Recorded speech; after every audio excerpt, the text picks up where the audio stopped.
Hey, Anna, Yeah. this mic is turned on. Oh.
Okay, thank you. Please be seated.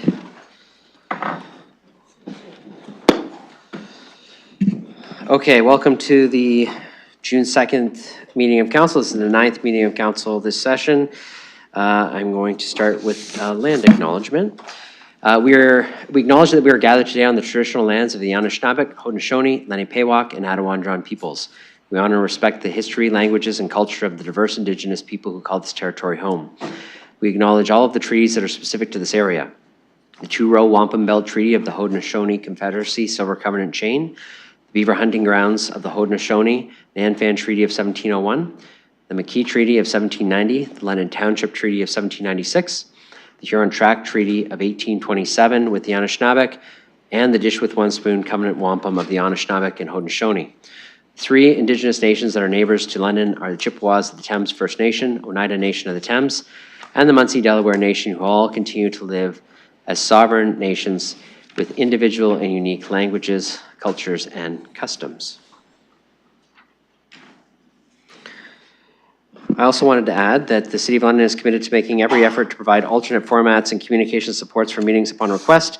To make a request specific to this meeting, please contact Council Agenda or 519-661-2489, extension 2425.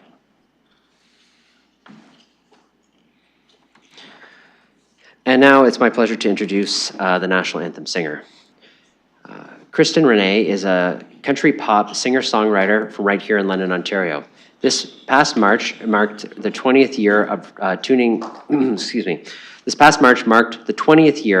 of turning real-life experiences into relatable songs. Now entering a new chapter as an independent artist, she's back with new music and a fresh perspective. Her upcoming single, Waves, is set to roll in this summer, marking an exciting return to the studio. Kristen is also a past recipient of the Contemporary Singer-Songwriter Award at the Forest City London Music Awards. They kick off the Forest City London Music Week this Friday. Please rise and join me in welcoming Kristen, who will now sing the national anthem for us.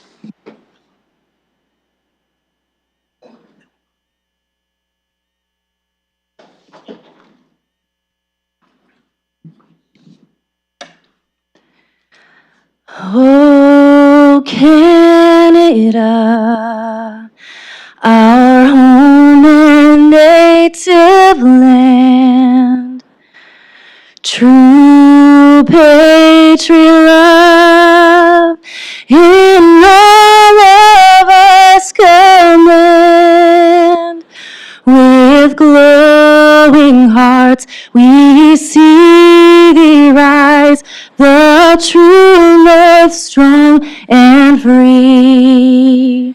From far and wide, O Canada, we stand on guard for thee. God, keep our land glorious and free. Oh, Canada, we stand on guard for thee. Oh, Canada, we stand on guard for thee.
Okay, we're going to move to disclosures of pecuniary interest. I'll look for any disclosures. Go ahead, Councillor Frank. Thank you. On the CAPS report, item 8.2, item 5, 2.4, Thames Valley District School Board and the City of London Joint Use of Facilities Agreement. I have an indirect conflict as my spouse is currently employed by the school board. Okay, other disclosures of pecuniary interest. Okay, seeing none, I'm going to move to the podium for the first recognition, and then I'll do second back here, and then I'll look for any others after that. So just give me 1 sec.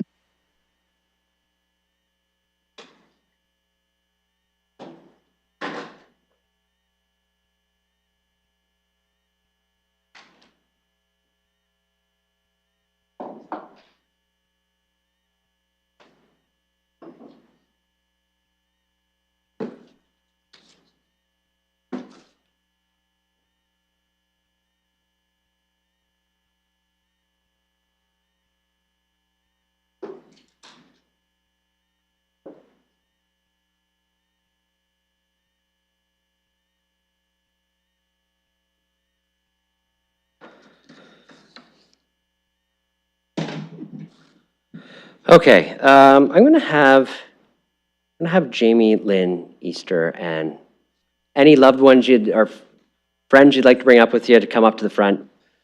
Sometimes I read it and then I bring you up afterwards, but I want you to be up here while we say all these nice things about you. Because today is a day that we get to present the Tim Hickman Award. And I want to stand here today in recognition of Jamie Lynn Easter, who is this year's recipient of the Tim Hickman Memorial Health and Safety Scholarship. Tim Hickman lost his life while serving his community at just 21 years old. The scholarship was established in 2006 to honor his memory by reinforcing the importance of health and safety in every workplace throughout our community. As mayor, you're not just a public representative, you're the head of an organization that employs thousands of people, so I know that there is no greater responsibility than ensuring that each of our people return home safely at the end of each workday. Tim's legacy ensures that we make that commitment matter, and matter with meaning. We must continue to build a culture of health and safety, which are always a priority, and this year's recipient truly embodies everything that means. Jamie Lynn Easter recently graduated from the Bachelor of Science in Nursing program at the University of Windsor and brings experience across a wide range of healthcare settings, including medical surgical care, maternal newborn health, mental health, and community care. Inspired by her nursing education and experiences as a mother, Jamie has a strong interest in injury prevention, health promotion, particularly for children and other vulnerable members of our community. Her commitment to building knowledge and taking practical action reflects the kind of leadership and dedication that this scholarship was made for. Jamie, thank you for the work that you've already done and for the impact you will continue to have throughout your career. Our community will be stronger and safer because of people like you. I also want to thank CUPE Local 107 and the Hickman family for their ongoing support of this scholarship, so Tim's memory continues to educate future generations and build a safer London for all. Congratulations, Jamie, and congratulations to everyone who has helped make this scholarship possible, not just this year, but over all of the years. And Jamie, I don't know if you wanted to share a few words. I didn't put you on the spot. I asked ahead of time, so if you want to share a couple thoughts. I just want to say Right up here, so people are. hi.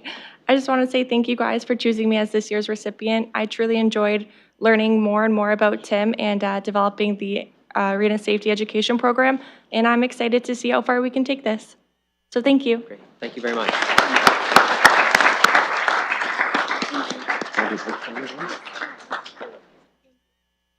We're looking for a picture here, so.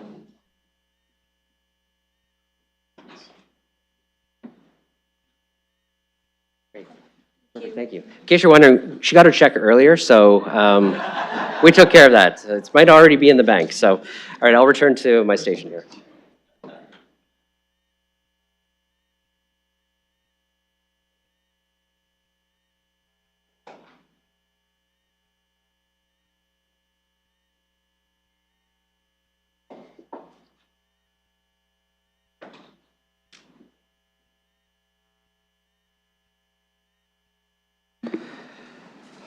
Okay, colleagues, I have two other recognitions to do, and then I'll look for any other members of council who would like to do one. Two of them relate to June 6th, which is this coming weekend. This is the closest council meeting to that date. And the first recognition I want to do is for D-Day. We know, if you've been in City Hall and you've traveled to the first floor, our city has a deep history of military service. We have multiple active military branches in our city today. We have many vibrant veterans community and legions across the city. And each year on D-Day, we recognize those who sacrificed and gave the greatest sacrifice to help liberate Europe in one of the greatest battles that the world has ever seen. The force was relentless, the courage was unimaginable, and for the men and women who served on that day, we cannot thank them enough for turning the tide of the war and leading to the widespread democratic freedoms and countries that live freely and openly across the globe today who are able to do so. I think as we reflect on those sorts of days, each of us have this great honor to serve in this chamber in public office, and we get to cast votes and we get to make decisions as we will today at council. And we have to always pause and remember that our free and open democracy that we practice right here in this council chambers is earned with the sacrifice of those who serve our military branches, those who support them, and those who have contributed over decades and generations of protecting this country and this democracy. So I want to recognize that today because it's coming up this weekend. The other significant recognition in our community is for our London family. And this is the 5th anniversary of the tragic terrorist attack that happened in the northwest corner of our city. I know many members of council will be there this weekend to reflect, to memorialize, and to think about our London family and the family members that we lost. A family who was simply going for a walk down the street, crossing South Carriage Road in Hyde Park. A family who enjoyed gardening, a family who we've recognized multiple years, and a community that is greatly impacted by the loss of those members, not just because of the onslaught of Islamophobia and hate that that act of terrorism represented, but the loss of caring, valuable, committed community members who made so many contributions to this community in so many ways. There are murals in this city, there are gardens, there are impacts on lives in that neighborhood that ended on that horrific day. I was the ward councillor at the time, and I remember the great impact that it had on the neighborhood. People were shocked that this kind of thing could have happened just down the road from where people live and people play near a municipal park. It had such a profound, wide impact that it quickly spread nationally for the impacts that had. And we've seen acts of hate again and again in this country and other parts of the world. And I think June 6th, especially a significant recognition like the 5th year, is a chance for us to recommit to stomping out hate in all of its forms, whether it's Islamophobia, anti-Semitism, bigotry, sexism. Those sorts of things have no place in a community like London. And we have so many things to be proud of, because the way the community came together in the aftermath of that, the way the multi-faith community came together, is something that inspired many people, not just in this city, but across this nation. And so I just want everybody, I'm going to ask for actually a moment of silence for the family members we lost, and we can add that to the moment of silence for D-Day as well. But we'll take a moment of silence, and I know that it'll be a somber weekend for us here in the four cities. So.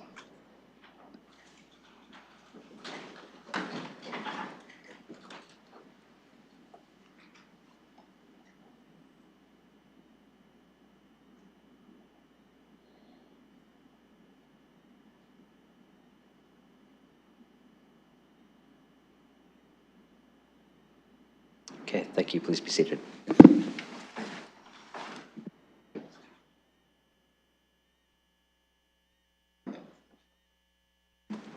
Are there any other recognitions?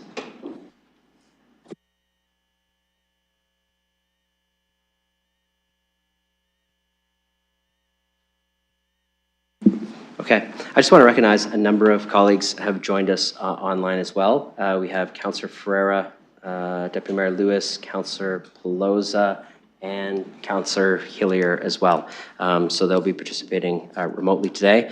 Appreciate their presence, if not in the chambers, but virtually. Okay, we'll work through the agenda today, which means we're on to item 3, review of confidential matters to be considered in public. There are none. That brings us to council in closed session. There are 3 matters for which we need to go into closed session for.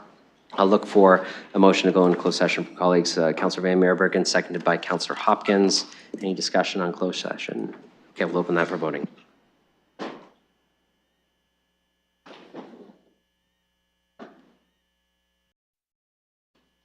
Trusso votes yes. Noted, thank you. Councillor Frank votes yes. Noted. Councillor Lewis?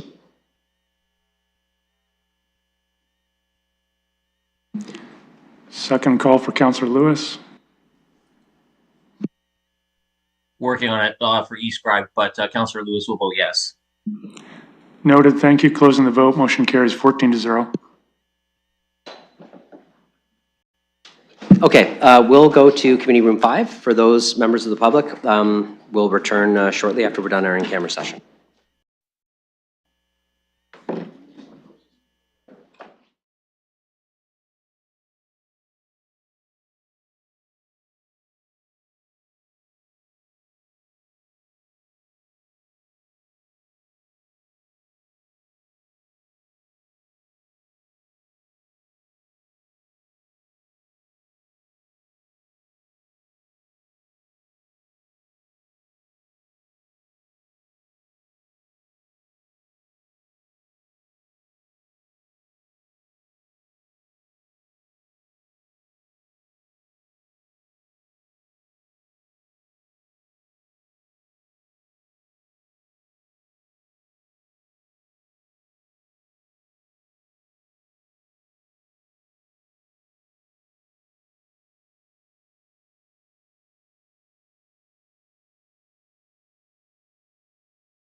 Okay, please be seated.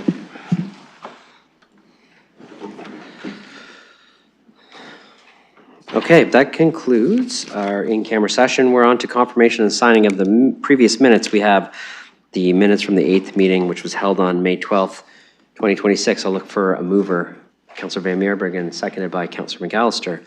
Any discussion on the minutes? Okay, seeing none, we'll open that for voting.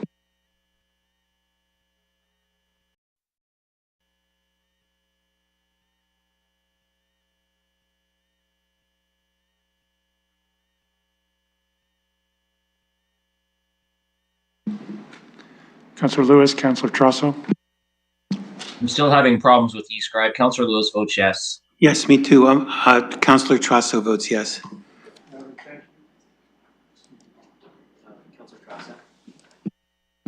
Noted, thank you. Closing the vote, motion carries 14-0. Okay, that's on to communications and petitions. You'll see we have 5 items before us. The first 2 relate to expropriation of lands, so we're going to deal with those 2 first, and then we can move to a motion to refer the other items into the relevant sections of the agenda.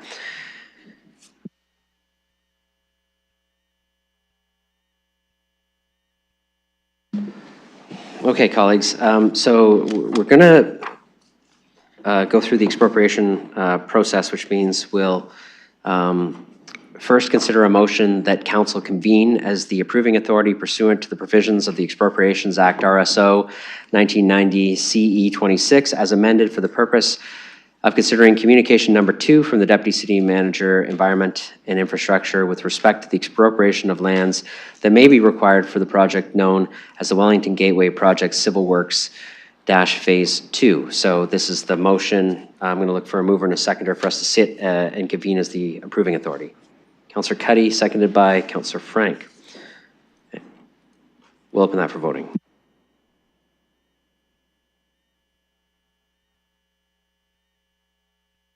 Trosso votes yes.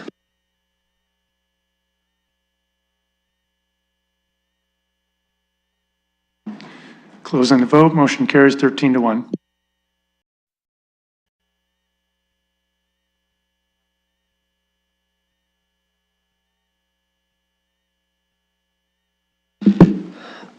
Okay. I now am going to ask for a mover and a seconder for the following motion, and then there is a delegation that's been requested on the matter. So I'll read the motion out, and then I'll look for a mover and a seconder.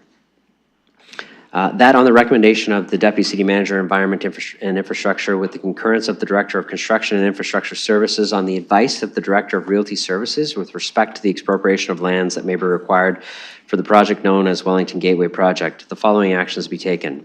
A, the Council of the Corporation of the City of London, as the approving authority pursuant to the Expropriations Act RSO 1990 Section E26 as amended, hereby approves the proposed expropriation of lands as described in Schedule A, attached here to, in the City of London, County of Middlesex, it being noted that the reasons for making this decision are as follows. I, subject lands are required by the Corporation of the City of London for the Wellington Gateway Project. II, the design of the project will address the current and future transportation demands along the corridor. And III, the design is in accordance with the Municipal Class Environmental Assessment Study recommendations for the Wellington Gateway project approved by Municipal Council at its meeting held May 21st, 2019. And B, subject to the approval of A above, certificate of approval be issued by the City Clerk on behalf of the approving authority in the prescribed form. It being noted that a request for a hearing of necessity in relations to parts 5, 6, 7, and 8 on Plan 33R 22025 and Part 9 on Plan 33R 22025 was received and a hearing was conducted on April 8th and 9th, 2026. The findings and opinion of the inquiry officer are attached hereto as Schedule B. I'll look for a mover and a seconder for that motion. Councillor Frank, seconded by Councillor Trosso. So with that motion on the floor, I can turn it over to hear the delegation on the matter. And I believe they're joining us virtually. And so if you could introduce yourselves, and then we will hear the delegation on the matter. So go ahead. Thank you very much, Mr. Mayor. Can you hear me? Absolutely, you're coming through loud and clear. Excellent. Thank you. My name is Brendan O'Callahan, and I'm a partner here at Airden Brillis. I represent Skyline Retail Real Estate Holdings, which is the owner of the mall located at 387 and 401 Wellington Road in the city. I'm an expropriation litigation lawyer, and I've been involved in this file now with city staff and others for over a year. I've submitted a letter. It's on your agenda, and if you haven't read it yet, I commend it to you. I'm going to touch on a couple of the highlights in that letter. The central issue that my client has, Mr. Mayor, is that in the process of the expropriation, staff have made the determination that they would like to eliminate what my client currently enjoys in terms of access onto Wellington Road. My client currently has a full movements access onto Wellington Road, which, as you know, means that cars can make a left or a right in and a left or a right out. Staff are proposing, in the context of the expropriation, to take away that existing full moves access and replace it with a right in, right out only, which is very significant to my client. And I want to start off as well by being very clear with you and the members of council that my client is not in any way opposed to the BRT project. The BRT project is necessary and important project. We're not trying to slow it down or change it. All we are looking for, Mr. Mayor, in the process is the opportunity to retain our existing full movements access. And the change is significant as proposed by staff because it will set up a very, very substantial injurious affection claim.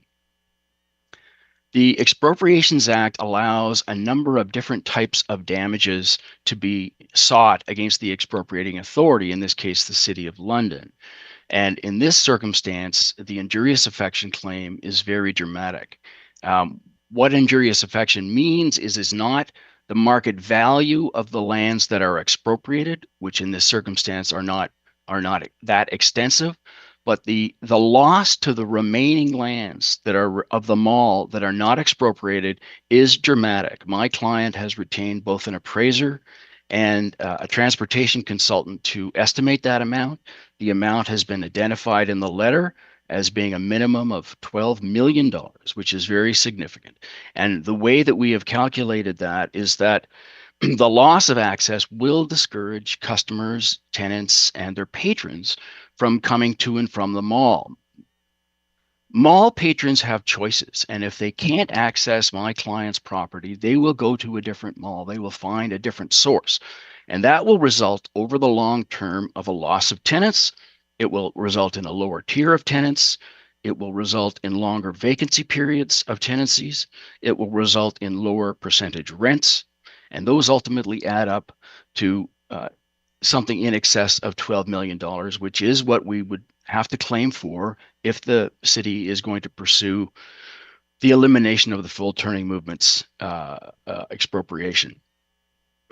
And so the other component that I'll just point out with regard to the injurious affection claim, sir, is that that's just my client, which is the mall owner. Every one of the 20 tenants would also have the right to bring a claim if they lost business as well against the municipality. And of course, that burden has to fall on the taxpayers. The Expropriations Act is very generous. The definition of owner actually includes a tenant. And so all of the tenants could also bring their own claims. And so what I'm here to ask, sir, is that you take what, in my respectful submission, is a relatively easy and inexpensive avenue out, which is to allow my client to keep the full moves. My client is not interested in a large windfall in the form of an injurious affection claim. My client genuinely wants to keep the full turning movement access that it currently enjoys. We have consistently asked staff to formalize the full turning movement's access in the form of a signalized intersection in or about the location of the current full movements onto Wellington. Staff are not inclined to do that, but it is a simple and cost-effective solution. A signalized intersection, it costs less than $500,000, and our transportation consultants have furthermore determined that the impact of a signalized intersection and a full moves access where my client currently enjoys a full movement access, will not impact the functioning of the BRT once it's up and running. And so in my respectful submission, that is a win-win for both parties. My client does not want to have to bring a large claim. They want to keep what they already enjoy, which is that full movement access. And again, we're not looking to frustrate the BRT. We just want to keep what we already have and not lose anything and not be forced to bring a large claim. So I'm simply asking that council direct staff to work with my client to formalize the existing full moves access and institute a signalized intersection where we currently enjoy full movements. So those are my submissions to you today, Mr. Mayor, and I thank you for your time, and I'm happy to answer any questions anyone may have. Okay, thank you. Just give me 1 second.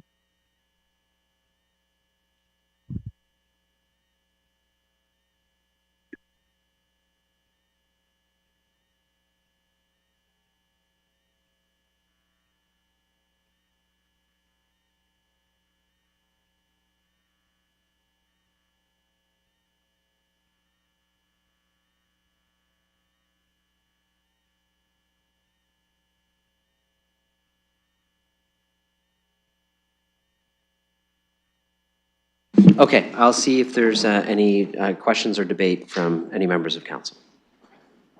Councillor Trosau. Thank you. Through the chair, could staff very briefly reiterate in a nutshell the reason why you're not happy with the full in, out, and that you want to limit it? Have there been accidents? Have we had reports of complaints from motorists or danger to pedestrians? Why are we taking this position?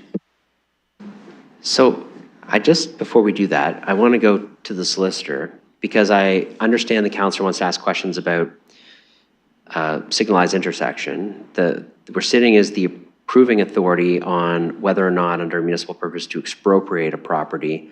So I just want to see from the solicitor if that's within the appropriate scope of the approving authority, or is that a discussion that's held by municipal council, not sitting as the approval authority at a standing committee?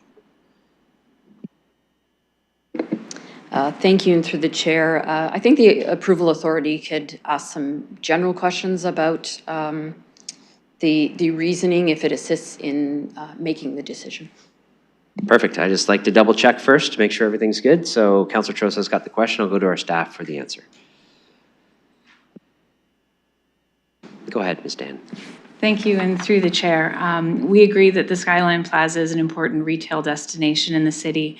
Access management is a standard part of designing major arterial and rapid transit corridors. Signalized intersections are typically reserved for major public streets and consolidated access points rather than individual driveway locations.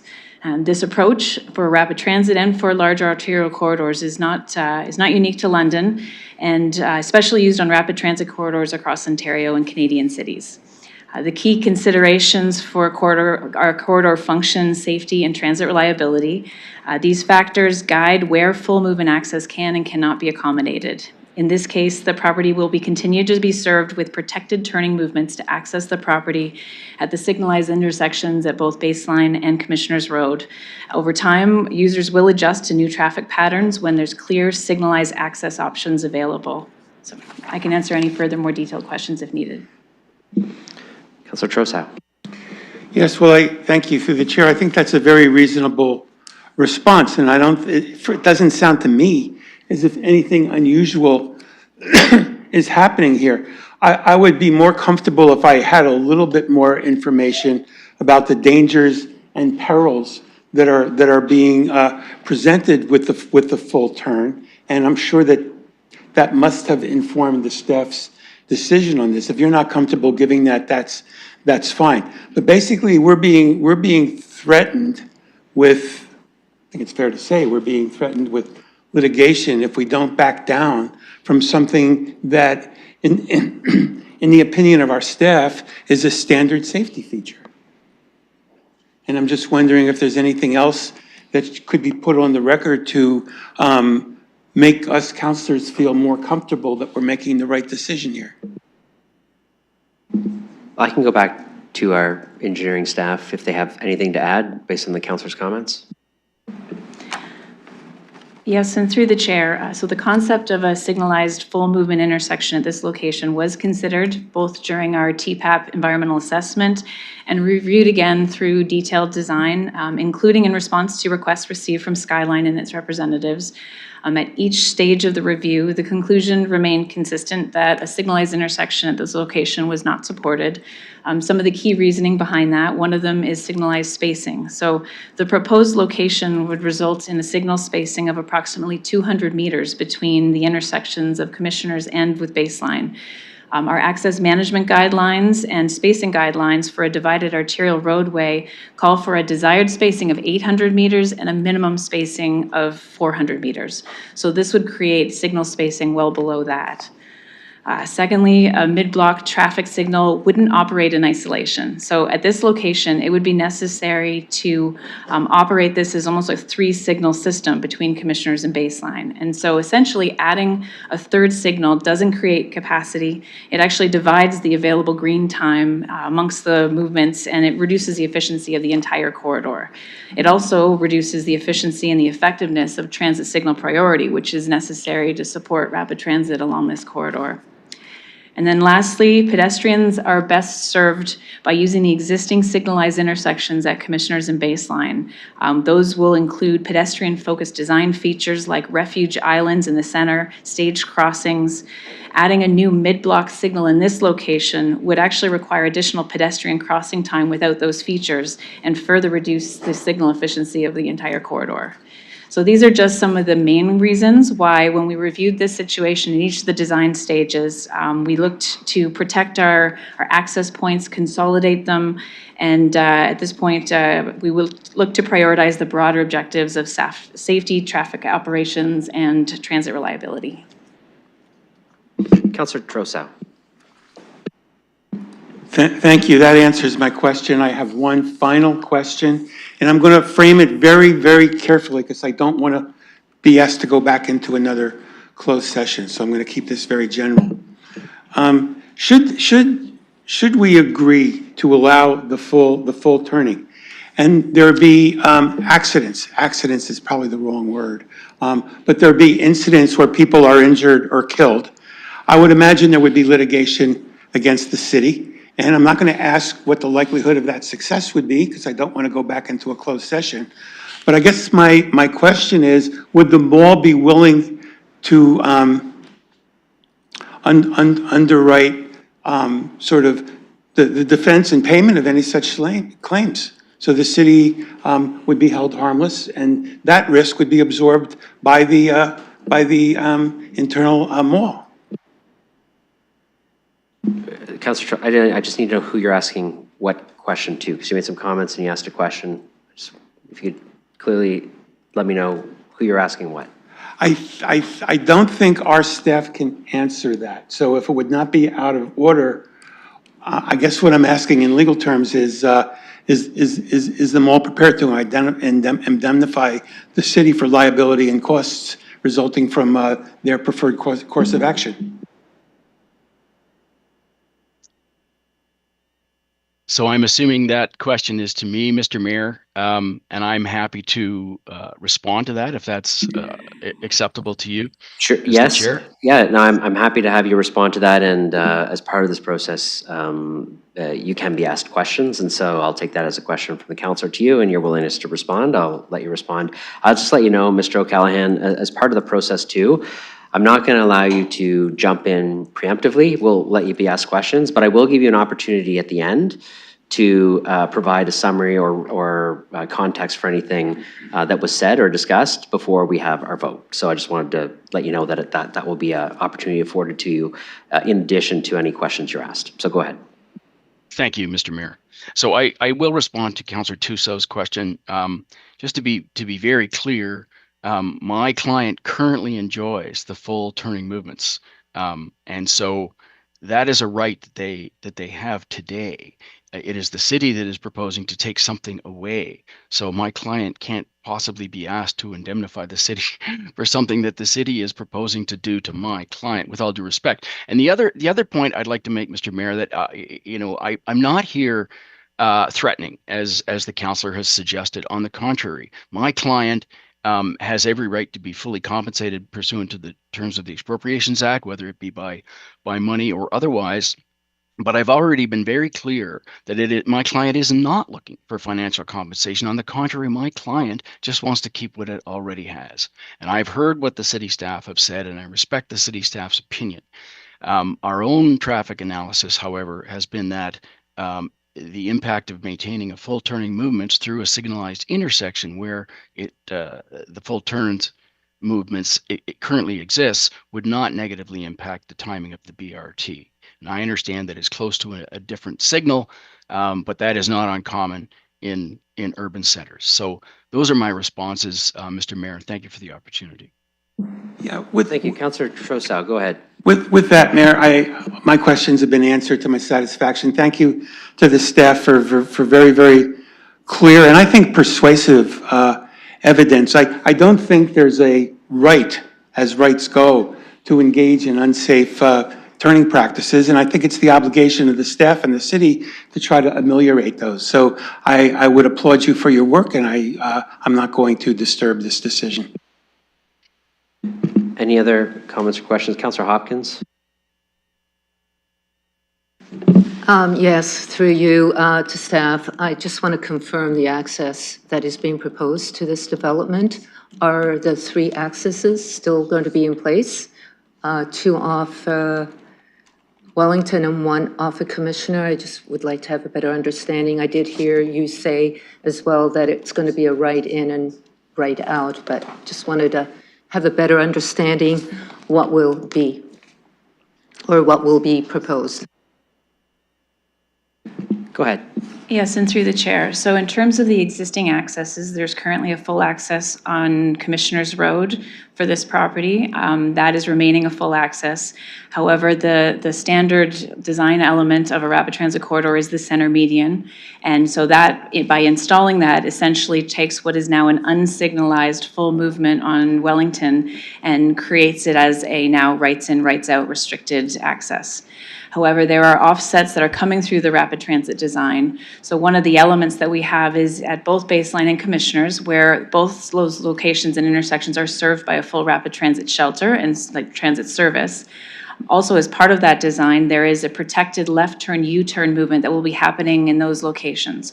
So folks that previously would have been traveling northbound on Wellington looking to make a left turn into what is now a full access on Wellington will have 2 options. They can use that protected safe turning movement to turn onto Commissioners and then make a right turn into the plaza, or they can continue northbound and make a protected U-turn at the Baseline intersection and then work their way back southbound and enter rights into the Wellington rights in, rights out. So while it's different from what's there today, we are still providing protective, safe turning opportunities for folks looking to access that plaza. Councillor Hopkins. Okay, any other speakers, questions? I had one colleague ask me why I'm not making people stand. We're sitting as the approval authority, which means there aren't any time limits and there's different set of procedural rules. So, well, that's why I waited till you spoke, Councillor. I'm just kidding. Are there any other questions though? Okay, Mr. O'Callaghan, I'm going to let you summarize or provide any sort of context that you'd like to before we make a decision. Thank you, Mr. Mayor. Very briefly, I just reiterate the request. In my respectful submission, it is a very, very simple and cost-effective solution to simply allow my client to keep what it already has, so that the mall can continue to function and serve the people of London. So I do reiterate the request that staff be directed to work with us on the full, retaining the full turning movements through a signalized intersection. And it is certainly our preference not to have to commence a claim pursuant to the Expropriations Act. So thank you for your time, sir. Okay, with that, we've had discussion, we've asked questions, we've heard from the delegation, we've allowed a summary. At this point, There's a moved and seconded motion as the approving authority before us. I'm going to open that for voting.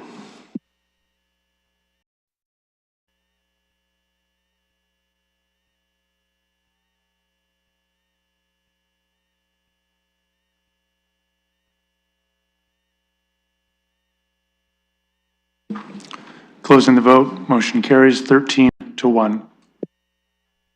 Okay, and now I need to adjourn. A motion to adjourn as the approving authority and reconvene as municipal council. Look for a motion. Councillor Hopkins, seconded by Councillor Van Meerbergen, and this is that the meeting of the approval authority be adjourned and that council reconvene in regular session. Any discussion? Okay, I'm going to call the vote.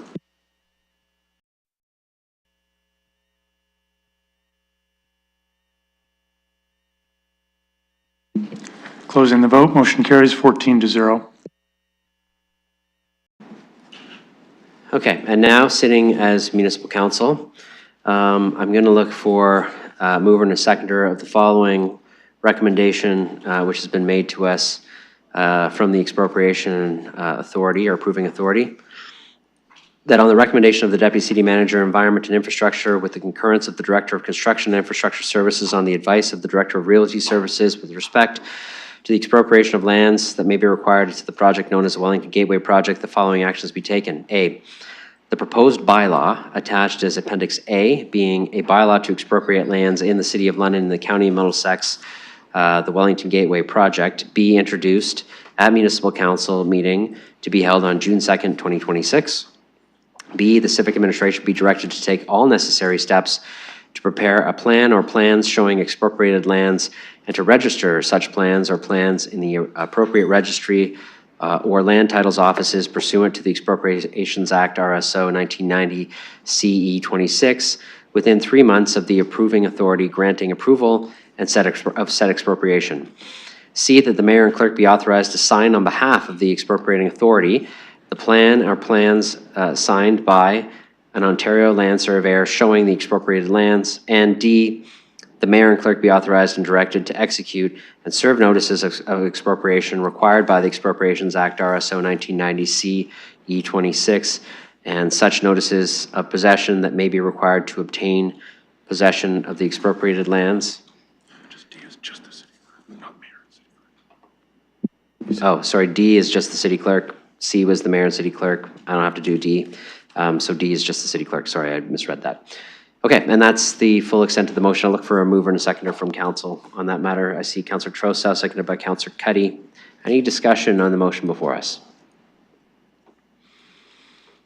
Okay, seeing none, we'll open that for voting.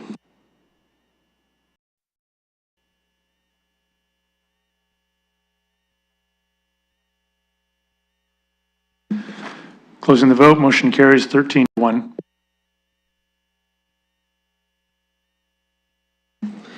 Okay, that concludes 6.1 and 6.2. I have a motion for 6.3, 4, and 5 to be distributed to various parts of the agenda as reflected on the matters before us. So a motion, a mover and seconder for that. Councillor Rahman, seconded by Councillor Pribble. Any discussion on moving those items? Okay, we'll open that for voting.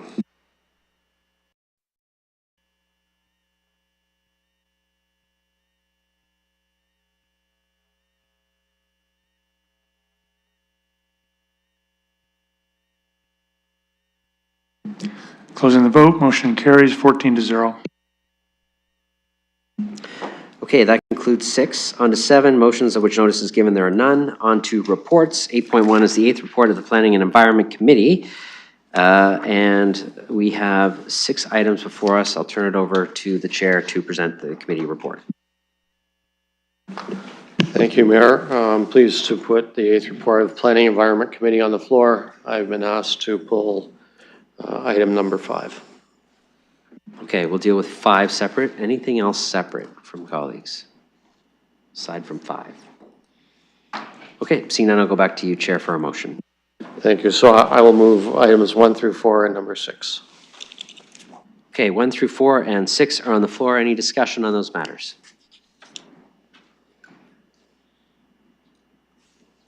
Okay, seeing none, we'll open those for voting.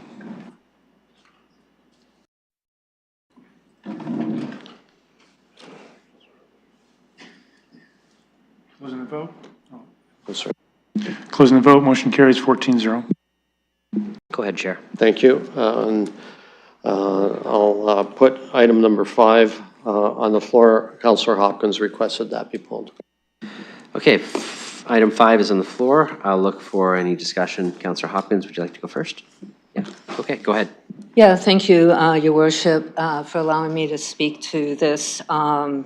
There is a referral from the committee to refer this application to a future planning and environment committee to allow the applicant to consider the consolidation of additional lands to the subject property.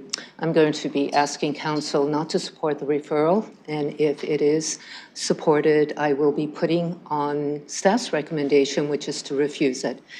And the reasons why I would encourage council not to support the referral is this has come to us a second time. The first referral was, the application was for a 12-story. The referral was sent back. It came back to us for a 9-story.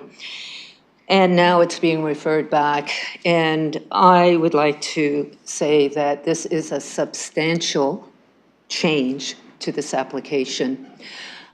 We really do not know the extent of what this even means, if the developer is going to be able to purchase the property, but it is very substantial. And I'd like to address 2 main reasons why it should not be referred back. It's been a long time since a decision on this application is being made.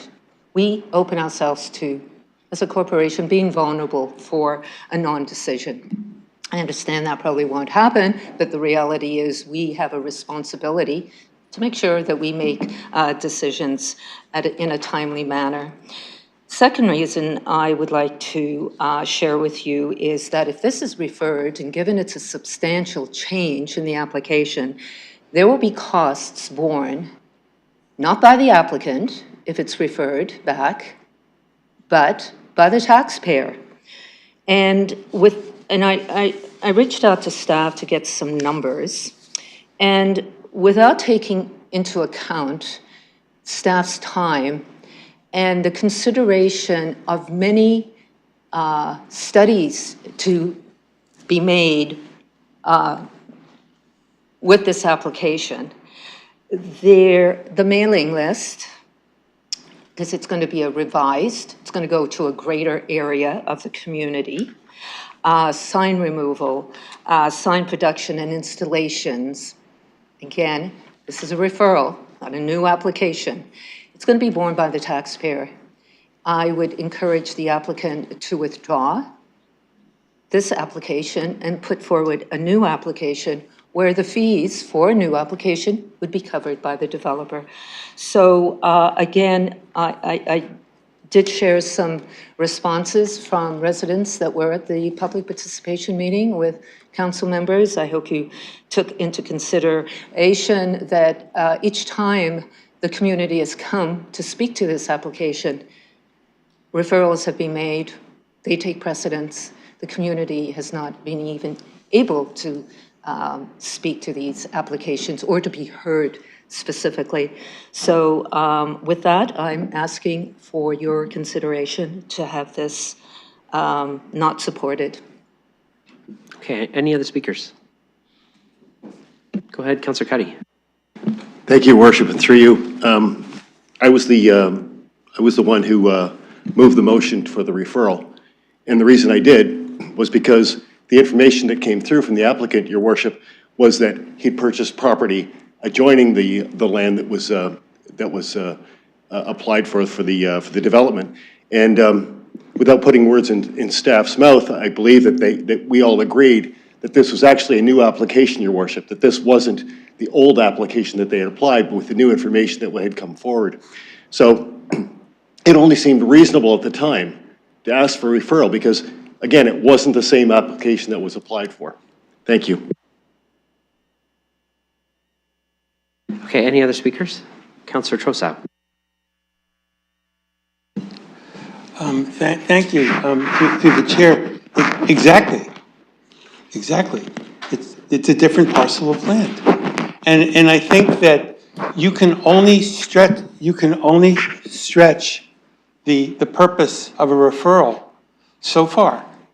And that would be where you're dealing with the same application, you're dealing with the same land, you have a few issues that you need to work out, and you think that you can do that expeditiously within the time. Staying within the time limits is always a perilous danger for us unless we have something very airtight. In my view, this is substantially a new application in that the parcels of land are not contiguous. Land use planning applications are based on properties. And this is a different property, albeit overlap, but it's a different property.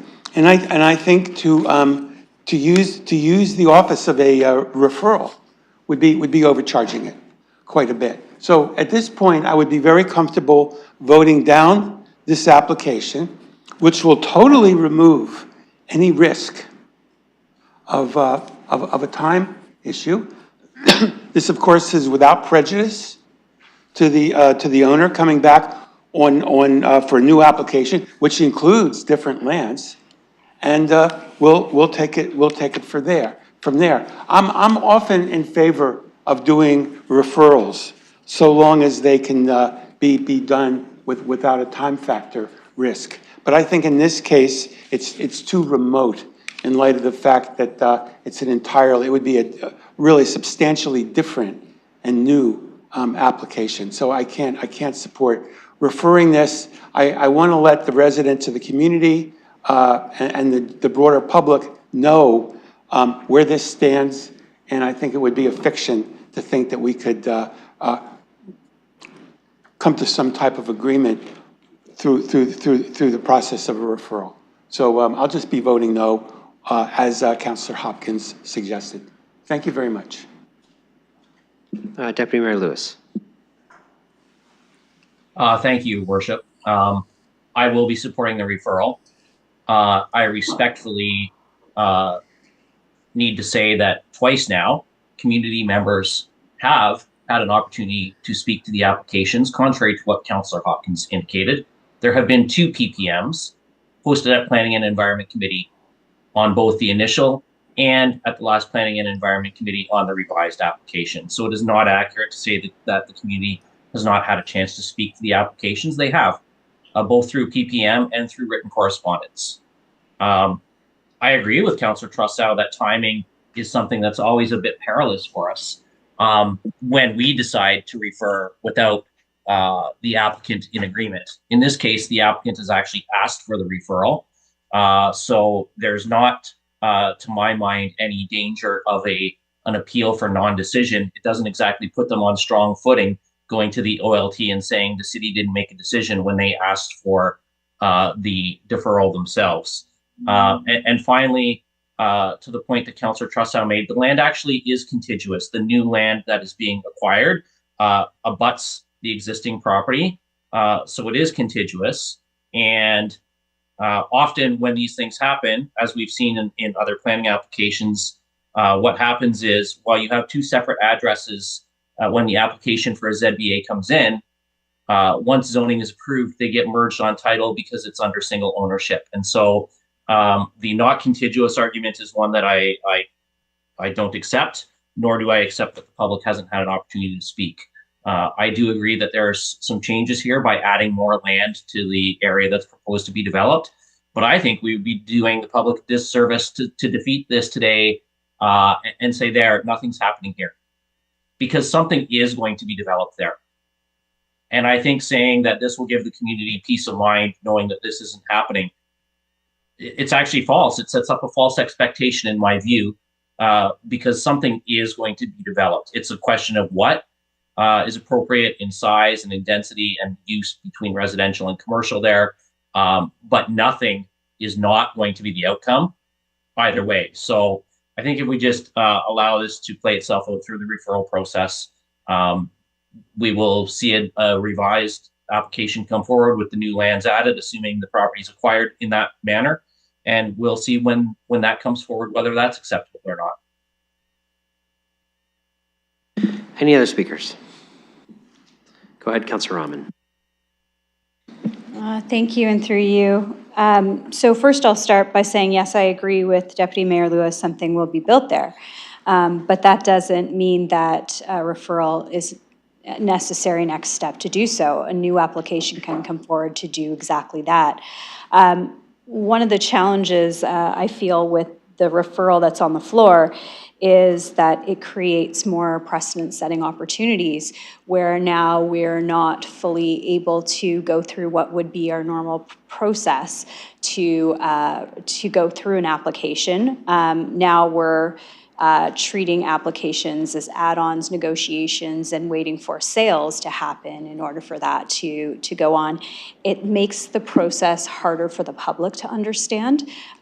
They are, in some cases, used to our process. Sometimes they're just learning, but to have to, even as a ward councillor, explain this process now, I think makes it challenging. So out of respect for the community, I'm going to be voting no. Any other speakers?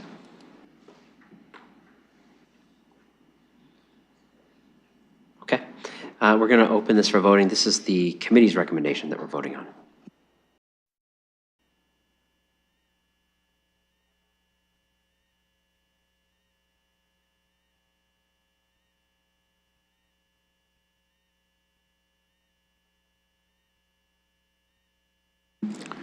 Closing the vote, motion fails on a tie, 7-7.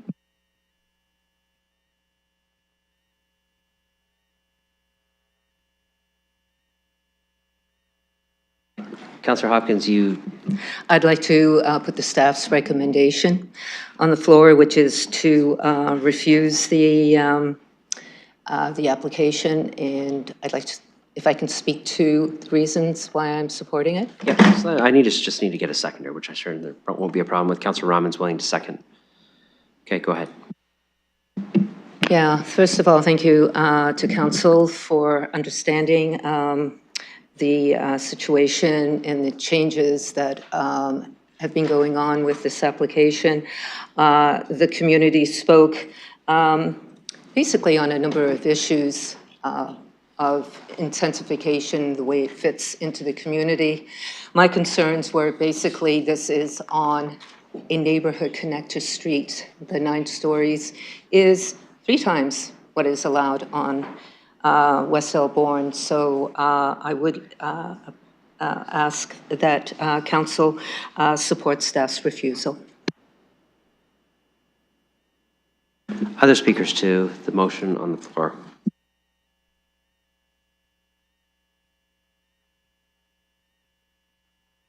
I was just checking to make sure we had all the things we needed to do to make that decision today. So I can actually engage with the speakers list on this. Any other speakers to this? Your worship. Yeah. Oh, sorry. My apologies. I've just got to let the clerk alert me to when you've got your hand up. I can't see on my screen. Go ahead. No problem. So I supported the referral, but if we're not going to refer it, I'm going to support the refusal here. We do have to dispense with the application in some way, shape, or form. And so if we're not doing the referral, I think that this is the next appropriate step. So I wanted to share that while I supported the referral, given that failed, I would support the refusal.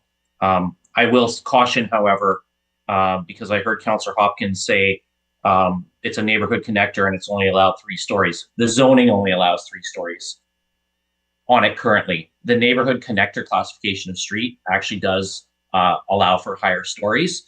4 stories in some cases, 4-story stacked towns, for example, are allowed on neighborhood connectors throughout. So I don't want to set the expectation that whatever comes back is only going to be 3 stories.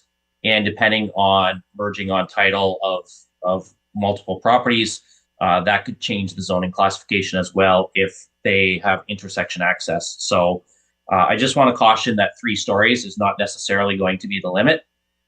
That is the current zoning, but of course a zoning bylaw amendment can come in, and given other things like the London Plan Heights review, it could be more than 3 stories. So want to underline that, and I will leave it at that. Okay, any other speakers to the motion on the floor?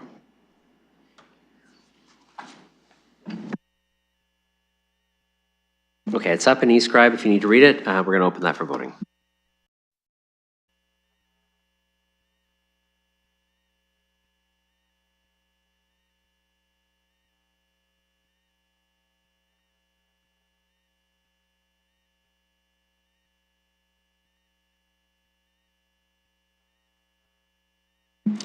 Closing the vote, motion carries 14-0.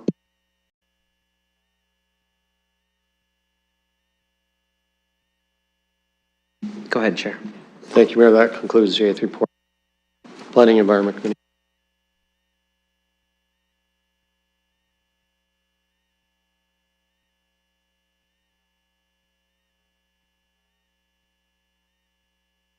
Okay, we're on to the Community and Protective Services Committee. I'll have Chair Rahman present.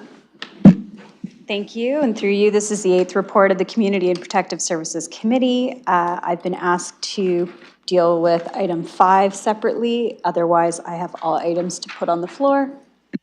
Okay, does anybody want anything else dealt with separately? No? Go ahead and make a motion. Thank you. I will put items 1 through 4 and 6 on the floor. Okay, 1 through 4 and 6 are on the floor. I'll look for any speakers. Councillor Pelosa. Thank you, Mr. Mayor.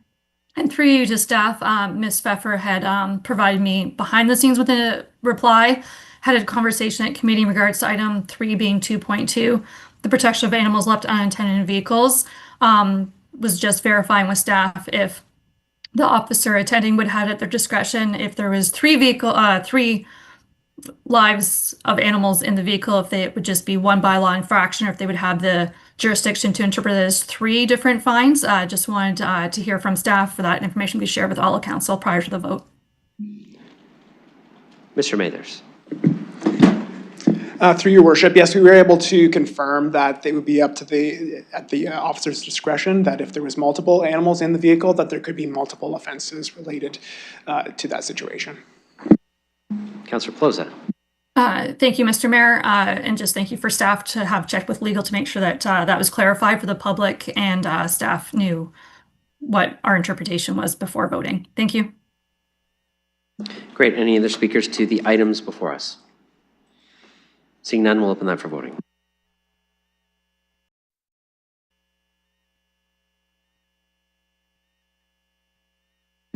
Closing the vote, motion carries 14-0. Go ahead, Councillor Rahman. Thank you. I'll look to put item 5 on the floor. All right, item 5 is on the floor. Is there any speakers to item 5? Okay, seeing none, we'll open that for voting.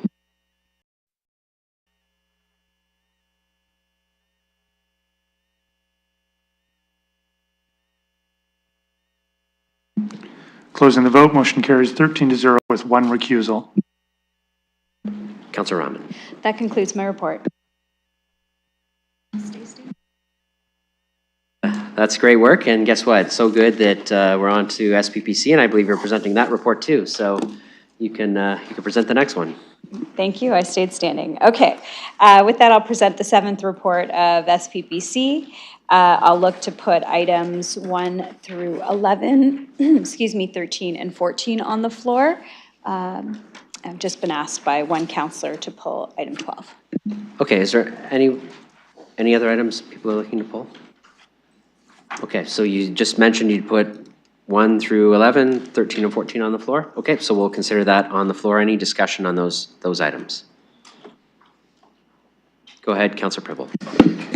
Thank you. I would like to discuss, I'm looking at the 2.4 strategic implementation plan. I did talk about it during our SPPC meeting. I just want to reiterate again, when we started 3 years ago, and it was a lengthy process we did, and every single step our council we have approved.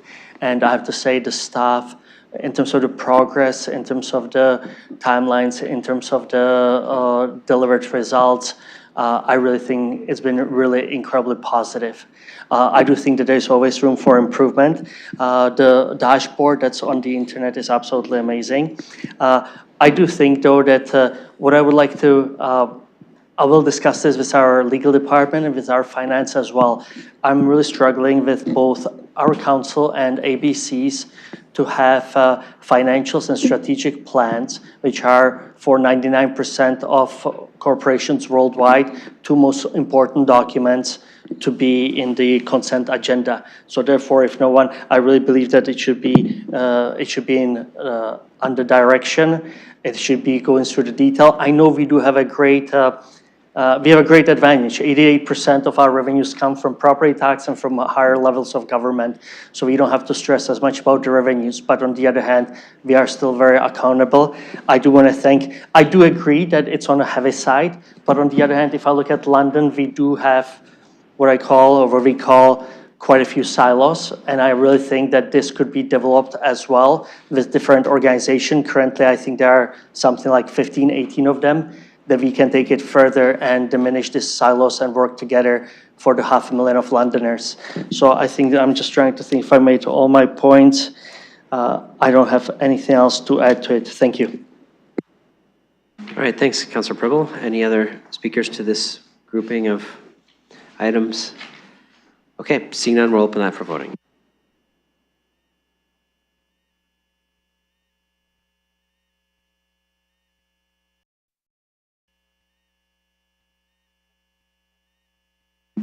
Closing the vote, motion carries 14-0.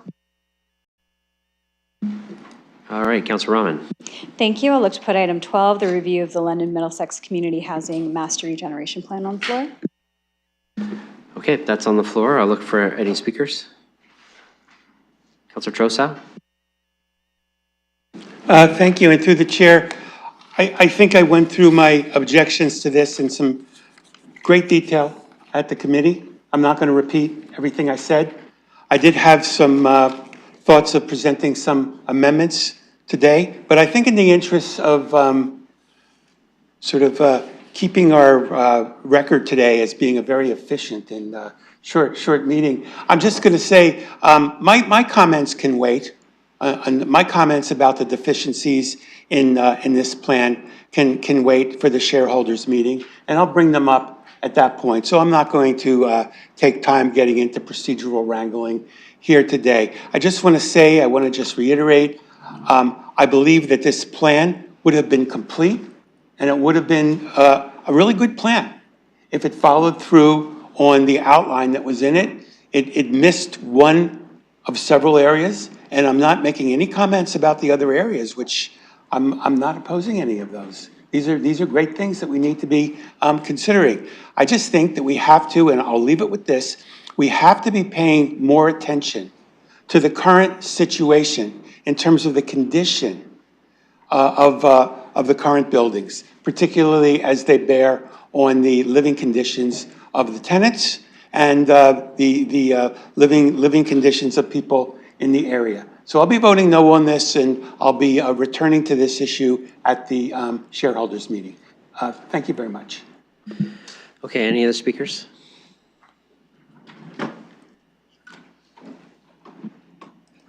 Okay, seeing none, we're going to open that for voting.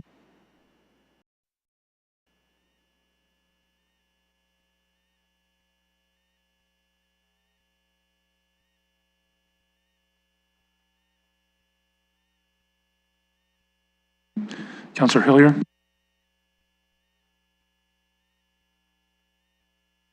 Second call, Councilor Hillier. Marking the councilor is absent, closing the vote, motion carries 12-1. Go ahead, Councilor. Thank you. That concludes my report. Perfect, thank you very much. We'll move on to 8.4, which is the 10th report of Infrastructure and Corporate Services Committee. I'll have Councilor McAllister present. Thank you. And through the chair, I'm pleased to present the 10th report of the Infrastructure and Corporate Services Committee. I've had no requests for any items to be pulled, but I will look to see if anything wants to be pulled separate. All right, looking for anybody who would like something separate on these matters. Okay, seeing none in chambers, and I don't see any online. Okay, then you can present a full report. Okay, I will put items 1 through 14 then on the floor. Okay, those are on the floor, and I will look to any discussion. Go ahead, Councilor McAllister. Thank you, and through the chair, I just want to reiterate what I said at committee in terms of item 8, the Highbury Avenue non-routine maintenance.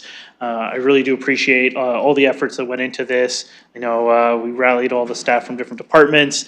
It's greatly appreciated. And when I brought this forward, my desire was to ensure that we maintained Highbury to a level that's appropriate. It's a gateway to our city, and I just wanted, to bring that forward and ensure that we clean it up in a timely fashion. And so again, appreciate staff and all the work, and having the extra cleaning, I think will really help, because it really, it's having that civic pride in terms of a gateway to our city. So it's just really appreciated, and I just wanted to leave it there. So thanks again. Great, thanks. Any other discussion on the matters within the report? Okay, seeing none, we'll open that for voting.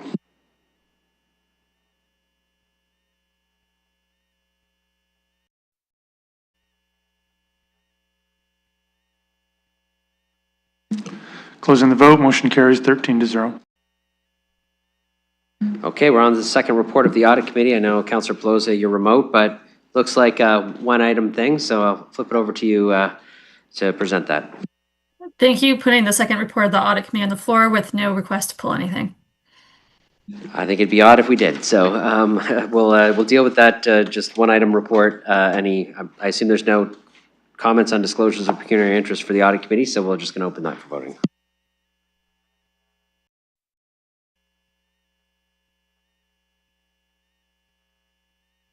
Closing the vote, motion carries 13-0.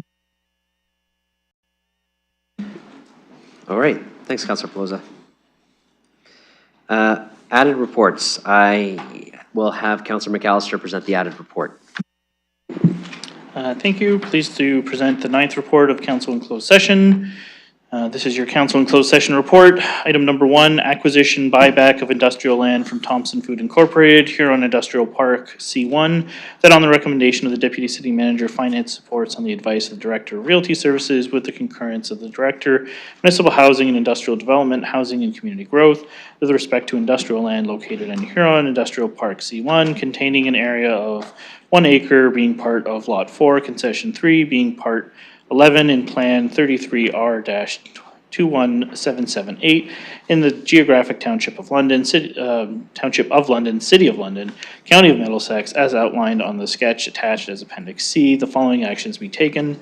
A, the agreement of the purchase and sale, the agreement attached as Appendix B, submitted by the Corporation of the City of London, the purchaser to repurchase 1 acre of the subject property from Thompson Foods Incorporated, the vendor for the sum of $157,500 be accepted, subject to the terms and conditions set out in the agreement. And B, the civic administration be directed to apply the financing for this procurement as set out in the source of financing report attached hereto as Appendix A. The progress was made with respect to items 4.2, 6.2/10/IACSC, and 4.3, 6.1/2, /AC as noted on the public agenda. Okay, that's moved by Councillor McAllister. Any discussion on that? Okay, we'll open that for voting.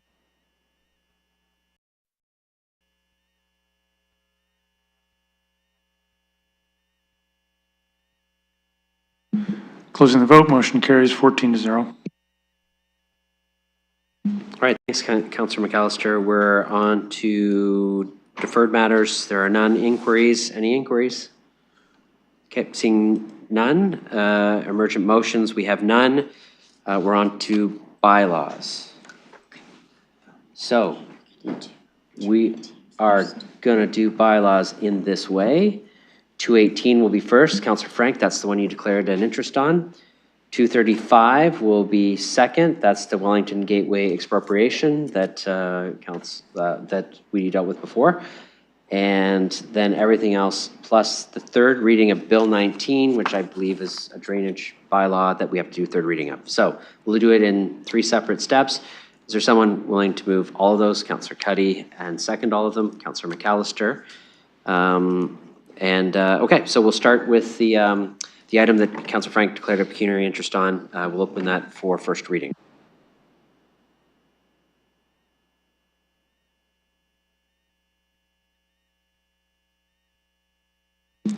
Motion carries 13-0 with one recusal. And second reading, moved and seconded. Any discussion on second reading?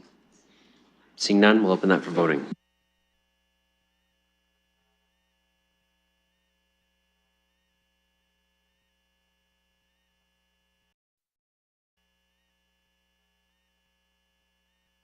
Motion carries 13-0 with one recusal. And third reading, same mover and seconder. We'll open that for voting.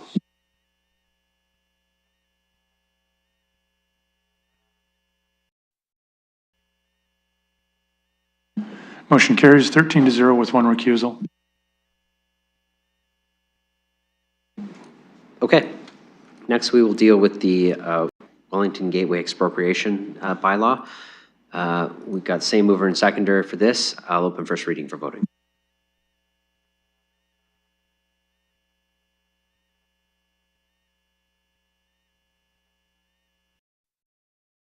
Motion carries 13-1. Okay, and second reading of the same bylaw. Any discussion? Okay, seeing none, we'll open that for voting.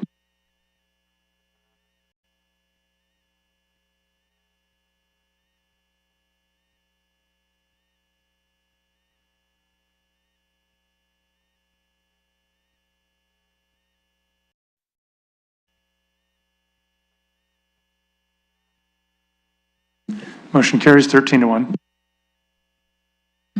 And third and final reading of that bylaw. We will open that for voting.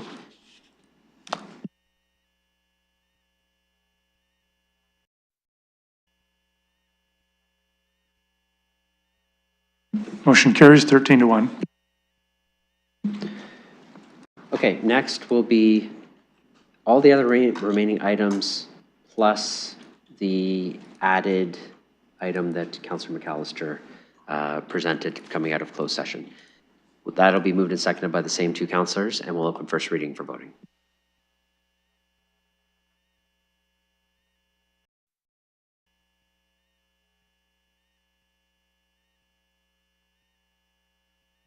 Motion carries 14-0.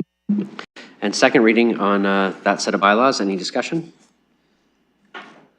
Seeing none, we'll open that for voting.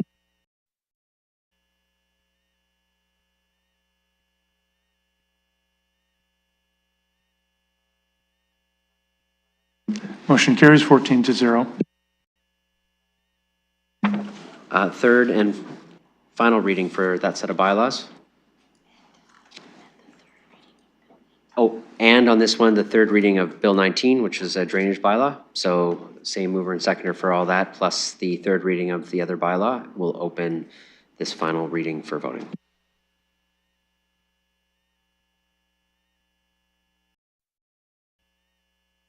Motion carries 14-0. Okay, that's it. That means I just need a motion to adjourn.